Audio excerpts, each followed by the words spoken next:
What is going on? So right off the bat, this is just realistically kind of a hard video for me to make. It's a video that I always planned on doing. With that being said, it literally has taken like over a year for me to actually get, I guess, the courage to actually post it. So if you're familiar with me in any form, you probably know that I post a decent amount about mental health and stuff like that. What I haven't really done is been open, I guess, or completely open about what mental health type things I struggle with. So I, since the age of 6 or 7, have struggled with chronic and severe OCD, which is obsessive compulsive disorder. Some of you are probably familiar. If you're not, I'm gonna put up a real quick definition.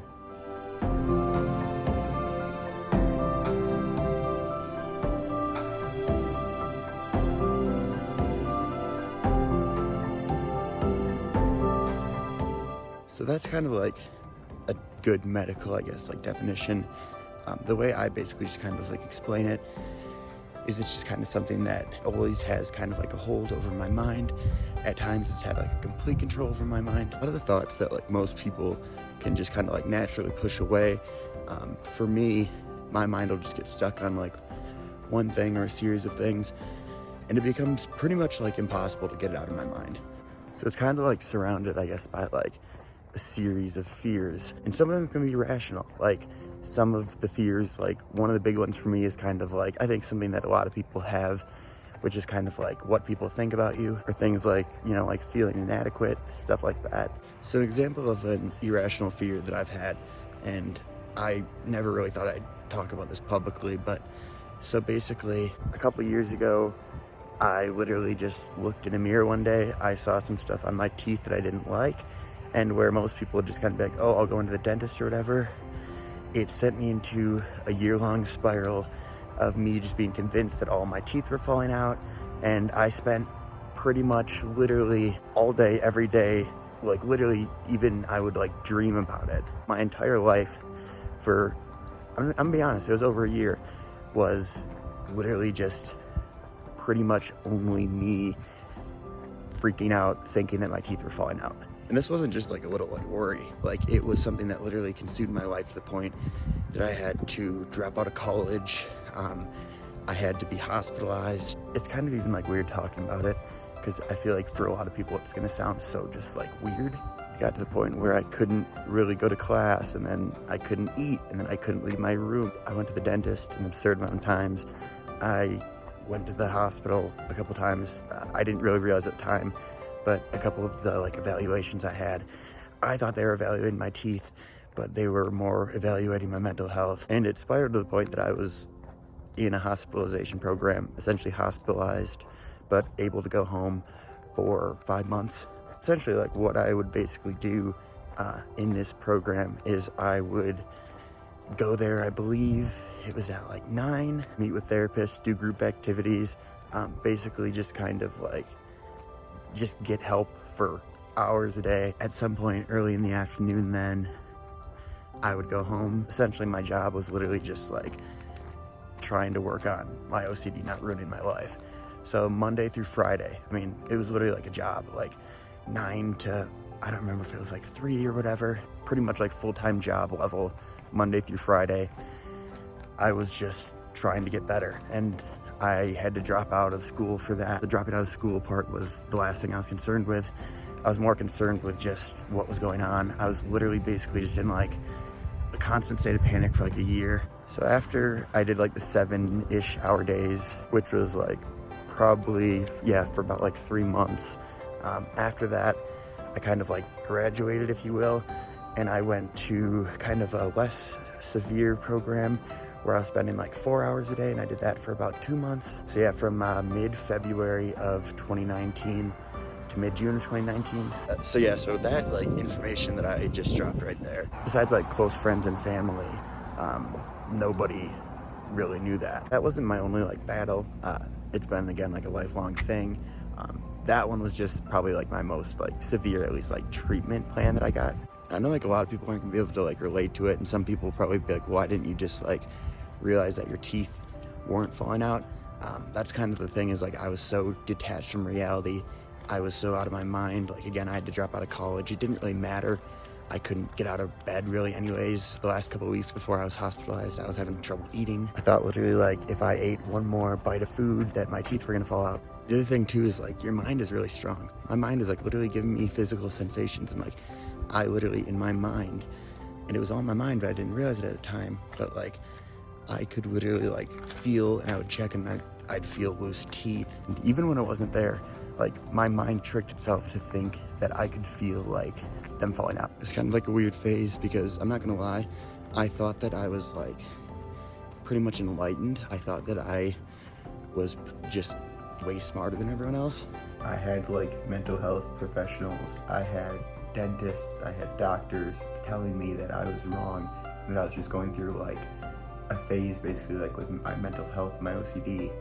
I thought that I knew way more than everyone else did. I thought I knew way more than the professionals. I even got to the point where I was like literally accusing my parents of paying people off because I thought that I knew the truth.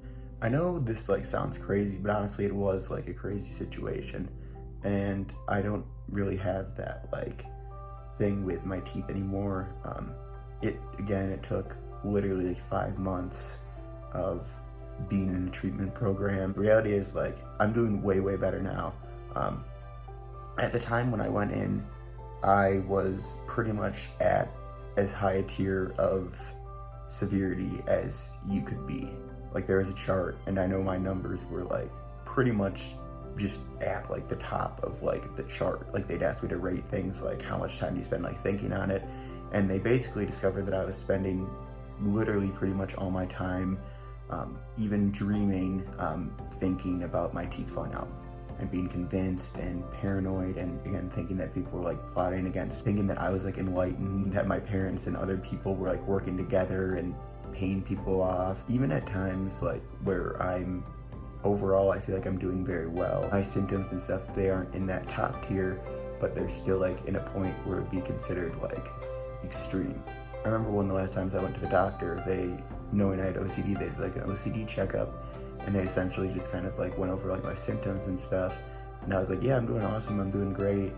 And they looked at my numbers. Essentially what they asked me was, your numbers are in like a pretty severe range, like how are you doing well?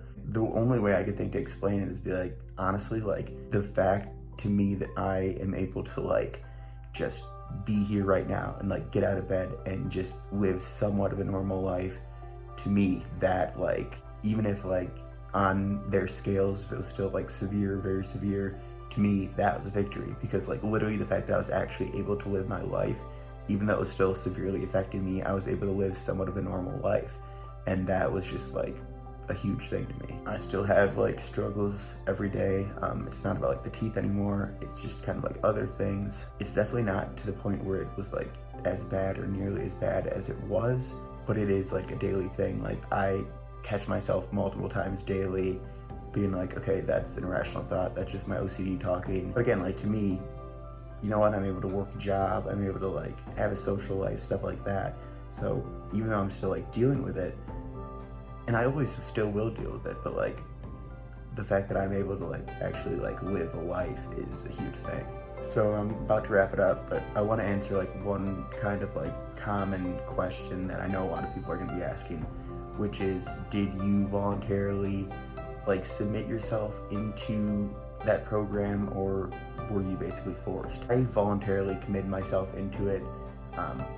I think you kind of have to for that program, but it was following the advice of my parents, multiple psychiatrists, doctors. Pretty much everybody was like, this is what you need to do. And at that point, I kind of realized that I wasn't able to, again, like get out of bed. The last couple weeks, I wasn't really eating. At that point, I felt like I had like literally nothing to lose, so I agreed to it. I hope this video doesn't like scare people. That's kind of like one of the biggest things, is like I don't want people to look at me and think I'm like crazy. That's kind of like something that I've been trying to kind of like change the narrative on my whole life. I just kind of like, again, I talk a lot about like mental health and stuff, and I feel like a lot of the stuff that people are talking about, they think it's just kind of like, you know, like depression, anxiety, like, oh, I'm anxious about like work, I'm anxious about this or that. But for me, it's just kind of a lot deeper than that. And I just kind of wanted to like explain that. If you get one message out of this, it's that if you're struggling, it's okay. And there is always hope. Like, it's been a really long process for me, and I have ups and downs constantly, but like, there is always hope. The fact that like I've been able to lose a lot of weight, I've been able to like do a lot of the things I want to do, despite the OCD challenges and the mental health challenges I've had. Hopefully that can like motivate somebody. I still have dreams and stuff that I want to reach. Like, it may be a bit more complicated at times, but again, that's okay. Sorry, that was like a really long video, probably kind of like shocking for some people, but I feel like it's like important to get out there. Yeah, so that's basically like kind of where I'm coming at from the mental health standpoint, at least. I want to be open, because I feel like being open, you know, maybe 99 people are going to watch this and be like, oh my gosh, but like maybe one person is going to watch this and maybe it'll somehow help them. Maybe they have OCD, or maybe they are going through a rough patch, and maybe it can help them realize that there's hope. I don't know, that to me is worth it. Again, I know this is kind of like a way kind of out there video, I guess, but it's not really. I guess it's just kind of something that I haven't opened up about, but I want to be open. That's about it. If you've listened and made it through this far, I really appreciate it. And again, I'm going to ramp up my content creation. My biggest thing is I want to help people, and that's what I care about doing. So again, if you've made it this far, like, mad respect, and I really appreciate it, and the best is yet to come, and I hope you have a great rest of your week.